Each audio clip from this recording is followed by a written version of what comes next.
right. Let's get started. Please stand for pledge allegiance. I pledge allegiance to the flag of the United States of America and to the republic for which it stands, one nation, under God, indivisible, with liberty and justice for all. Okay, we don't have mics, so we're going to have to talk a little louder. Roll call. Mr. Mancuso. Present. Mr. Jonas. Present. Mr. Bishop. Here. Mr. Howard. Present.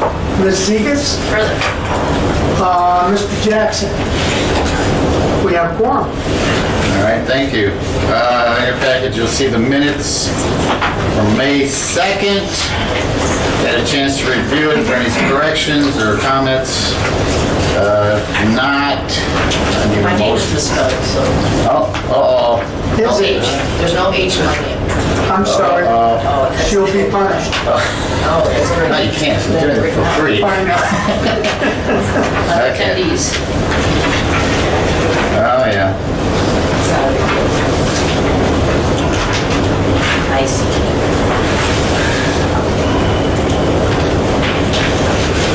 So that's the only thing that, just take the H out of your name? H, please, thank you. I make a motion to approve the May 2nd, 2019 minutes with the name change, name correction of Dahlia. Well said. All in favor? Aye. Opposed? Okay, and it's passed. Okay, finance report, we have a couple reports here. We have quite a bit of reports. We have the one from Steve. If there's any questions for Steve. Accounts payable here.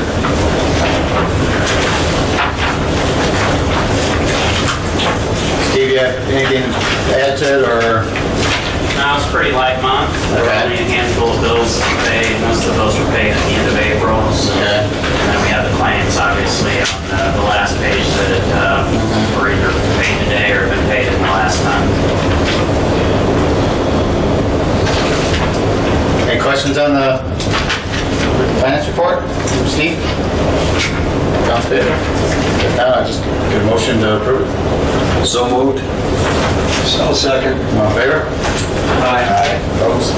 Now we have the billing from Jennifer. It's just the end of the month report that I provide, showing you the payments that were received for the month, how they were applied. And then the cash summary report shows how much was received each day. Some of those payments still came in to Julie, and then she advised me of the payments and the checks, and she deposited them, and then we reported them.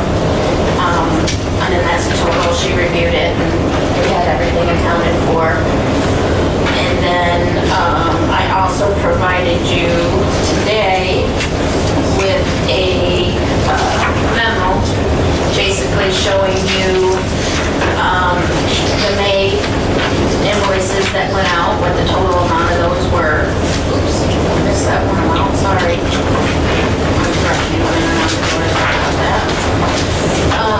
And then we also sent out the June invoices.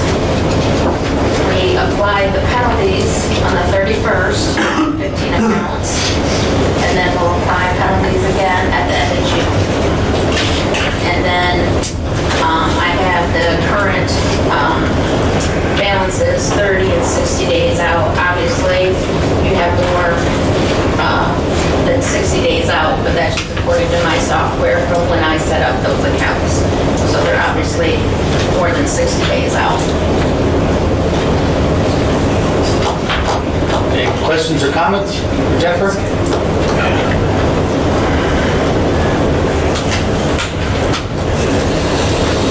I don't think we really need to approve it.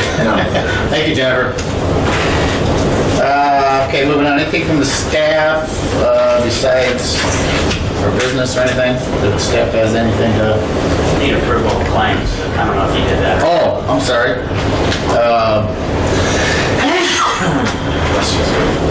We need a motion to approve the claims today that Steve provided us with.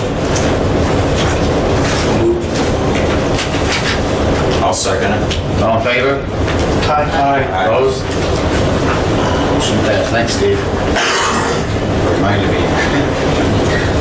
Write that down. Anything for the staff? No? Okay. Moving on. Public comments. Any public comments?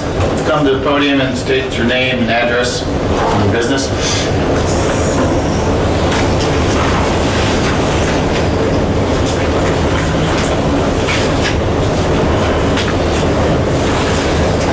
Walter Cruz for 5801 North 450 West. Have a public meeting, you gotta give them 48-hour notice. And in the Michigan City paper this morning, A3 had the only notice in there for the week. We don't have to publish it in the paper, do we? We don't let them. We don't have to publish it in the paper. Well, it was in there this morning. A3 on page 3, and it was under in brief. If you're interested, I can bring the paper in. I can attest to it, he's right. And what Mr. Mancuso was saying is we provide that as a courtesy, and we typically try and get in there within the 48 hours, and we'll endeavor to do that, but as a legal matter, we have to give 48 hours notice. It could be via posting, via the web page. We send it to all the press. Which is what we do. Yeah. Not to say we don't try and get it in the newspaper for 48 hours, we just can't always control when the local papers The publish. only reason I said this, I understand you pay for it, is what I'm getting at. And if you're paying for it, you might want to inform them that it's got to be in 48 hours. Right, before. yeah, I understand. That's all agree. I'm stating. I I'm agree. not stating you didn't do it on purpose or anything. No, I mean, there's sometimes we don't get to it on time, and that's what I'm getting at. So if we remember, we do it, but then they're pretty good at doing this when we do and don't. So, thanks.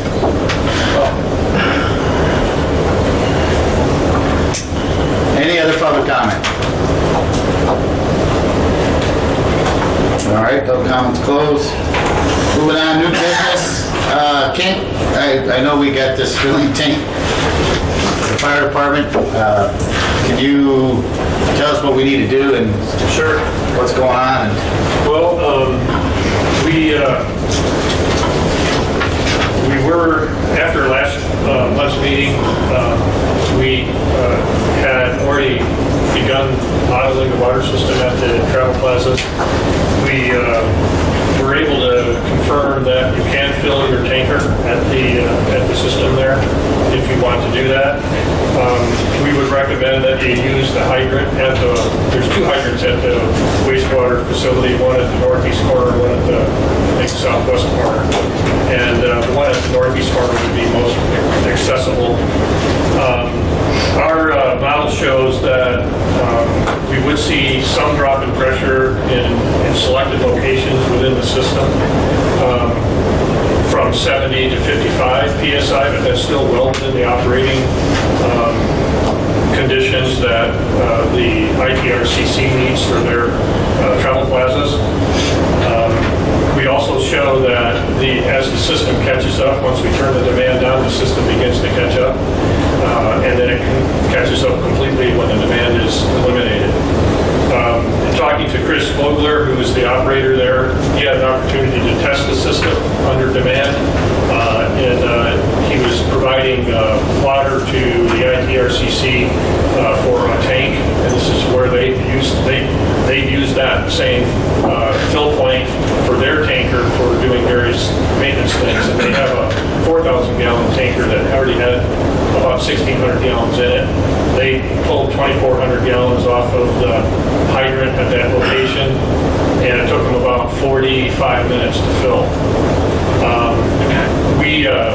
We would recommend that if you're going to do that the orifice on that hydrant be upsized, probably to a minimum 1.25 inches, maybe 1.5 inches, and then that would allow you to fill that tanker probably about 30 minutes. So my understanding from talking to the chief, Thode, is that he fills his tanker somewhere in Rolling Prairie, and it takes him about 40 minutes to do that. So we would be able to do it with your system. Alternatively, we would recommend recommend you consider a partnership. Actually, it wouldn't be this district, actually, it would be the fire department. Consider a partnership with the travel plazas. As part of their project, they built 2 brand new fire wells, one on the north side, one on the south side.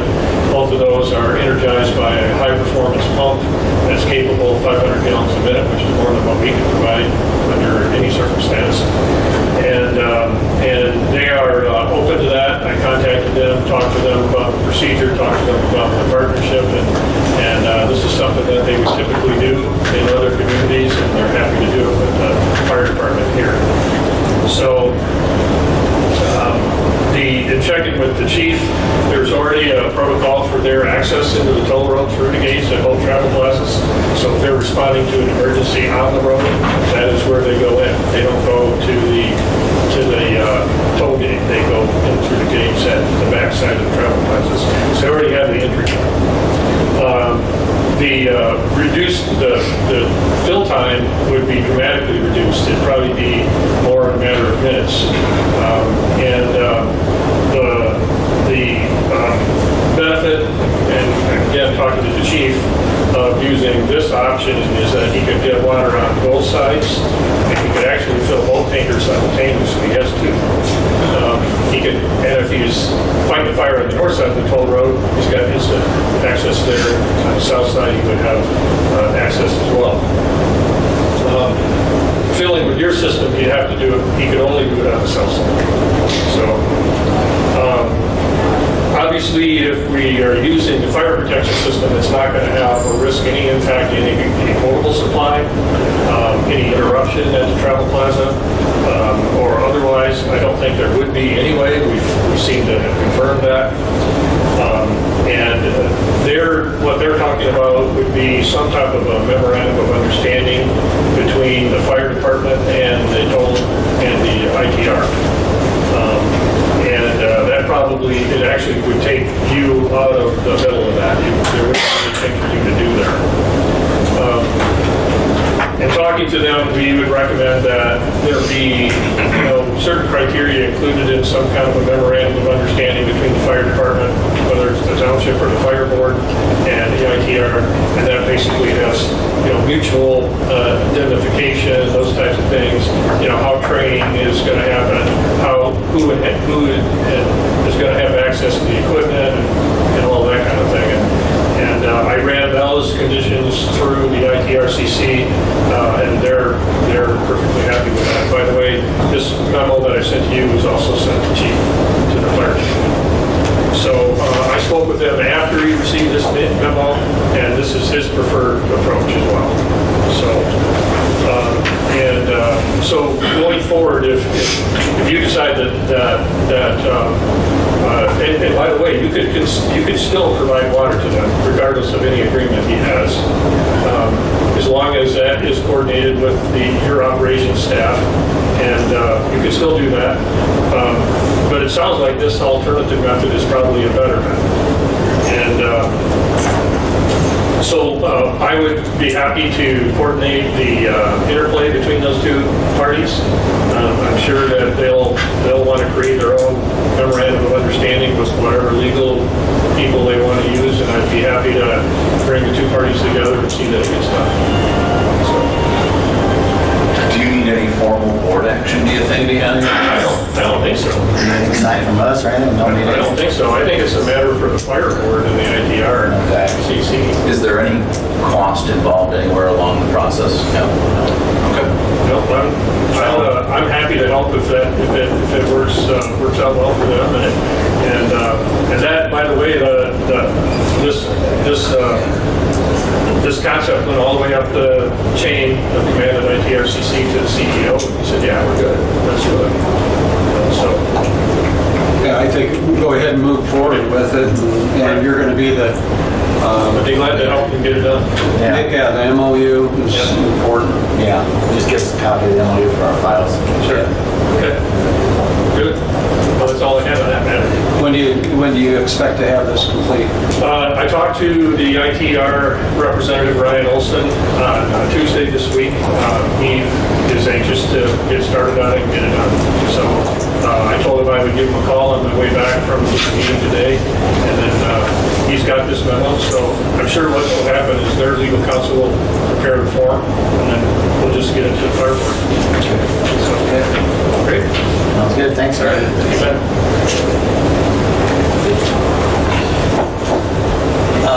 Okay, moving on, old business, any old business?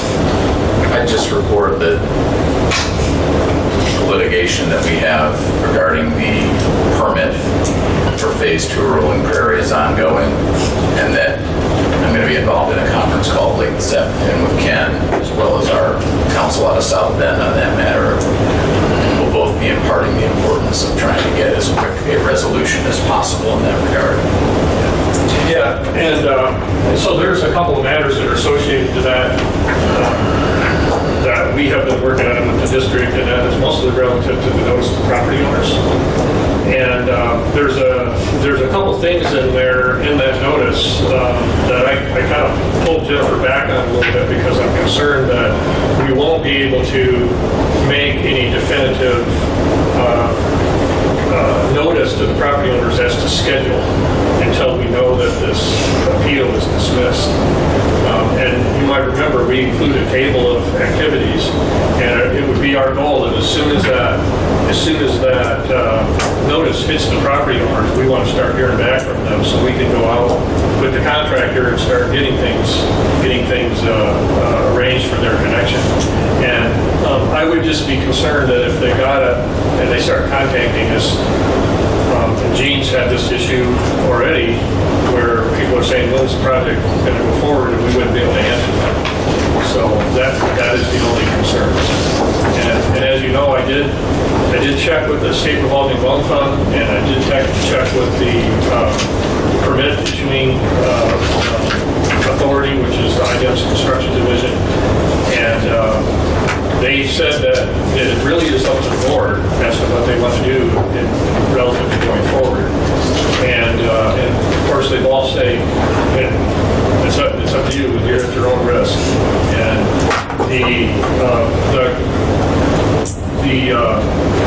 the only way that I think you as far as I know, there was no stay issued. Correct. No injunction ordered by any judge. Correct. So there isn't anything that necessarily keeps you from going forward, from what I know, other than your own decision. And so far, I've recommended, and I think Barry's recommended, that we not award the contract and we not go forward, mostly because we don't have a margin of cushion relative to funding on this project. You know, we're going to be using some of that up in legal fees already. I would be concerned about the contractor's been really quite good to us so far. He just issued another 2-month extension till August 10th. But I think he wants to hold on to the project. He loses the project if he doesn't give us the extension. He knows that. And he also loses the project if he attempts to change any bid prices. We would have to rebid at that point in time. If he said, I can't hold my bituminous restoration number or whatever it might be, that would be difficult. We could never do that. We could never make one change in that bid until it's awarded or until after it's awarded. But pre-award, we just have to start over. The concern I would have mostly would be, and I don't know because I'm not a lawyer, and Barry there's a reason why we brought in co-counsel, is that we're looking for someone that routinely works with the Environmental Adjudication Division of IDEM. And that is a quagmire of a different sort that actually has a whole set of different rules than my understanding is than normal litigation. But the concern I would have is that the property owner might go outside of that procedure and go directly to a local judge and get the local judge, have some sympathy there and have them put an injunction on it. If the contractor mobilizes and then we can't tell him when he can start, he would be forced to demobilize and remove that equipment and whatever materials he had stored on site, because he couldn't leave it there from a security standpoint. charge us for a remobilization and a demobilization over again. That is, right now, and looking at the contract number, that's about 3% of the total cost of construction. So if we had to pay them twice for that, that's 6% of the total cost of construction. And you can see that's adding up pretty quick in a project that we just can't afford. We just don't have it. So we would have to go back to SRF and say, we're gonna need more money. And that could, more than likely, it would come in the form of a loan, which would then be in the form of a higher utility rate. So I don't know if the property owner really understands that, but she's risking a higher utility rate by doing this. But I don't know. So we absolutely can award if that's what you tell us to do, and we can absolutely mobilize the contractor and move forward. I'm just not in a position to predict what could happen if that quote goes forward. And I agree. I mean, my recommendation is to wait. I certainly know the effort that the board has put into this, and the idea that we have everything ready to go and we're waiting is infuriating. But and I do think, since we now have co-counsel more engaged and more involved between now and the next board meeting, I think we will have a better idea of what their opinion is in terms of, again, as a lawyer, people always want to know the likelihood of success or what are my odds. And it's really difficult because we can tell you historically, but that doesn't mean that anyone, whether it's an administrative law judge or a civil judge here locally, you never know what they're going to decide. But I think we'll have a better sense of, at least procedurally, the time frame between now and the next board meeting, number one. And also, if in fact the petitioner didn't get resolution that she was seeking administratively and chose to file just a plain Jane normal lawsuit in LaPorte County for injunctive relief, what requirements may be of her to do so, meaning would she have to post a bond, which might be a very substantial bond. So it's not just can she do it, but how difficult would it be for her to do so? And my point is, I think we'll be able to flush that out in the next 30 days and have a better idea. But at this point, even if Ken and I feel optimistic that the resolution will go the board's way, it would be, I think, not prudent to go forward and, God forbid, get the result that we're not expecting and have to stop or rip out pipe out of the ground or anything else. I've been thinking about this a lot. I think being successful with the motion to dismiss, which I believe we very well will be. I don't believe that anything in the appeal that they've provided that I've read, I'm not a lawyer again, but I'm familiar with the code under which the appeal has to be filed. There hasn't been any meeting of any standard required for the appeal. And there's really only two categories. One is that the appellant needs to demonstrate that there is some negative environmental impact that is going to create an issue for the community and the ratepayers. And the other one is that we don't have a compliant project with all of the rules that govern that project. And we know that both of those things are completely handled. There's nothing in the project file or anything that we've done relative to those two qualifications. So we feel comfortable, I feel comfortable saying that it will be resolved. It just needs to get filed and get before the law judge. And once that is cleared, I mean, there are, if she takes us to court, to court here in LaPorte County, there's nothing we can do about that. We have to go forward with the project. As soon as that dismissal is granted by the judge, boom, we're going. And because there's nothing we can do. I mean, anybody can file a suit against this for anything. The price increases today, if there's any, he says he'll wait another 2 months to hold his contract. Right. If he has increase in material costs on anything, is that going to be passed on to us? It can't be, because, again, if he comes back to us and says, I can't hold the price, and, you know, there isn't any way for us to award the project with any increase. Is there any way that he could go back and say that, well, all of a sudden he's hit with these price increase, and since the contract's not signed, he would just say, I just can't do it, walks away from it? He could. He could do that Yeah, today. because he's voluntarily extended it. So at any point in time, he can say, I'm done. I gotta go somewhere else. So if he took a look at his pricing now, and he saw that there was a 10% increase in his costs, he could say, see you later. Yeah. And there wouldn't be anything that we could do. Right. We couldn't help him outside of the contract. We can't do anything. Yeah, we have no signed contract, so we're... Yeah. So we are, you know, there are things going on out there in the construction market, materials and such, you know, with what President Trump is working on with Mexico and China, that could have impact. That's my next question, yeah, because if those tariffs get passed, you know, 5%, 10%, Yep. and so on, over a period of time, that could escalate, more than likely will, the cost of these materials. Right. Right. There isn't much that we can do about it other than to hope for the best. So far, every time I've talked to him, is no problem. Here's, you know, we're good with the numbers. You know, we don't want to lose the project. So I checked, I back-checked a couple different things, including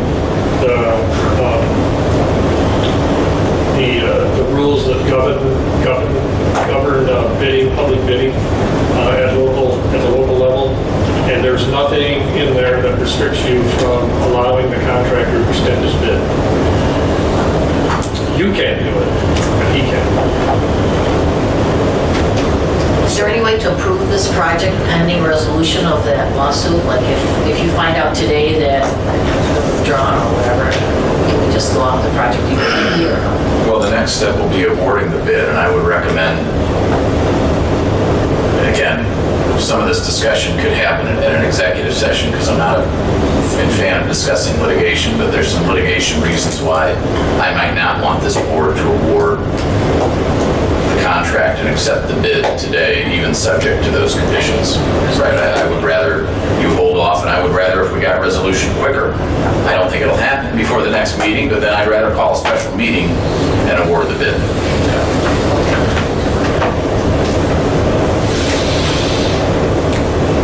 Any questions from the board? All right, thanks, Ken. Okay, no more old business. We need a scheduled date for July then. Okay, we got...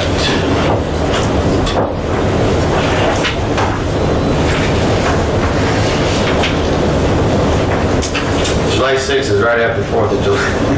I'm thinking the 13th of July. It's a Saturday. So they're, Oh, I'm sorry, I'm looking at the wrong. you're a year off there, Mr. Mayor. Sorry about that. July 11th. Oh, there we go, the 11th.